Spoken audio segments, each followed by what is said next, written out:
갑상선 결절이 증상을 유발하는 경우는 별로 없는데 나중에 커지면 이게 계속 이렇게 불룩하게 튀어나오고 그것 때문에 이제 이물감 같은 것도 계속 불편해 하시고.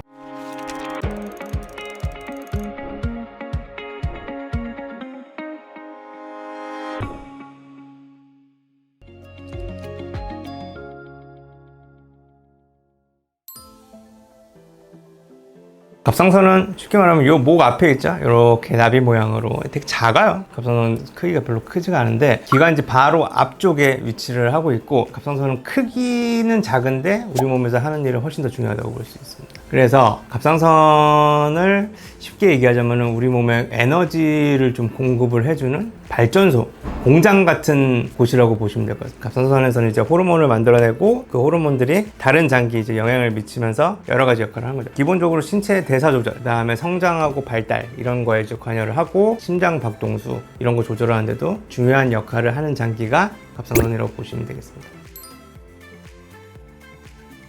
혹이죠. 종양이고, 종양이라고 하면 되게 무섭고, 결절이라고 하면 이건 뭐지? 그리고 혹은 알겠어. 이거잖아요. 이거 세 개 같은 말이라고 보시면 돼요. 그래서 갑상선에 혹이 생겼다, 갑상선에 결절이 생겼다, 갑상선에 종양이 생겼다, 다 똑같은 말이라고 보시면 되겠습니다. 이거하고 다르게 갑상선에도 물혹이 생기는데 갑상선 낭종 그리고 물혹, 이것도 두 개는 같은 말이에요. 그래서 이 두 가지는 조금 구분해서 생각을 하시는 게 좋고, 혹, 결절, 종양은 똑같은 뜻이라고 보시면 되겠습니다.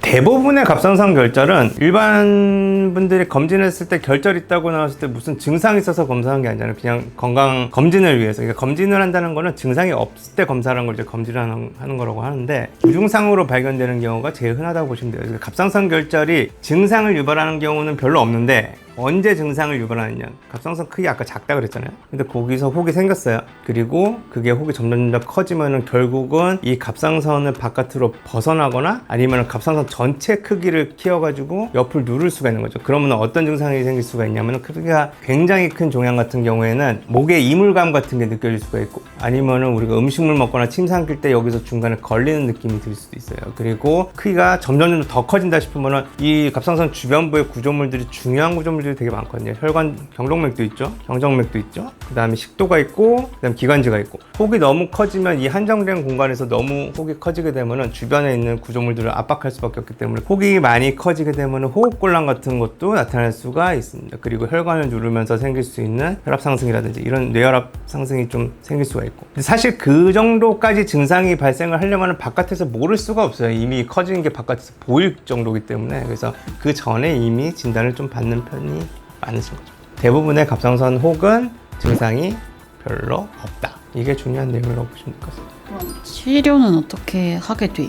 갑상선 결절이 발견됐다고 해서 모든 결절을 치료를 할 필요는 없습니다. 치료가 필요한 결절은 정해져 있죠. 악성 종양, 갑상선 암이라고 부르는. 그래서 그거는 당연히 치료가 필요하고, 그 외의 결절들 중에서 옛날에는 양성 종양이 너무 커졌을 때 그게 이제 증상을 막 유발하게 되면은 그때도 수술을 했어요. 암이 아니더라도. 근데 요새는 수술을 좀, 갑상선 수술을 암이 아닌데 왜 굳이 갑상선을 없애야 되냐, 이런 이슈가 좀 대두가 돼가지고, 종양이 너무 커진 경우에는 수술 말고 그냥 이 혹 자체를 조금 줄여줄 수 있는 그런 다른 치료들이 있죠. 그 중에서 이제 대표적인 게 고주파 열 치료인데, 요새는 좀 혹이 많이 큰 경우에는 환자분들하고 상의해가지고 요 크기를 좀, 왜냐면 그것 때문에 이제 불편감이 좀 생기는 분들이 실제로 있거든요. 그래서 물혹 같은 것들 중에서도, 그러니까 우리가 낭성결절이라고 부르는데 완전히 물혹은 아니고, 근데 흡인해가지고 주사기로 그 안에 있는 액체를 뺀다고 해서 확 줄어든다고 하더라도 재차 커지는 분들이 꽤 있어요. 그래서 나중에 커지면 이게 계속 이렇게 불룩하게 튀어나오고, 그것 때문에 이제 이물감 같은 것도 계속 불편해 하시고 할 때는 고주파 열 치료로 조금 크기를 줄여주는 거를 좀 상의를 해서 시행을 하는 경우가 많죠.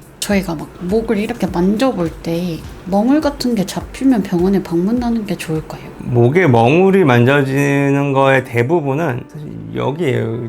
턱 밑에 하고 이런 데들, 여기 임파선들이 만져지는 경우가 가장 흔하고, 이 가운데 부분에 혹이 만져지면 당연히 병원을 가야 되겠죠. 대부분 주변부에 있는 임파선들 커졌을 때 그게 만져져서 오는 경우가 제일 흔하다고 보시면 될 것 같습니다. 그래서 갑상선에 혹이 생겼을 때 혹을 만져서 오시는 분들은 거의 없다고 보시면 돼요. 혹이 뭐가 만져진다고 왔을 때 검사해보면은 갑상선에 특별한 거 없는 경우도 많고, 다른 게 만져지는 경우가 많은 거죠. 왜냐면 갑상선 자체가 작기 때문에 거기서 혹이 생겨서 한참 동안 커질 때까지 시간이 되게 오래 걸리기 때문에 그게 이게 완전히 커져가지고 바깥에서 그냥 튀어나온 게 보일 정도, 그 외에는 대부분 갑상선 말고 그 주변부에 있는 임플란트들이 커졌을 때 혹이 만져진다고 오시는 경우가 제일 흔하다고 보시면 되겠습니다. 아무튼 뭐든 만져주면 와서 뭐가 만져지는지를 확인을 병원에서 하시는 것도 좋은 방법이죠. 불편한 증상이 있으면은 겁부터 먹지 마시고 병원에 오셔서 검사한 다음에 진찰하고 검사하고 해서 마음의 안정을 위해서 좋을 것 같습니다.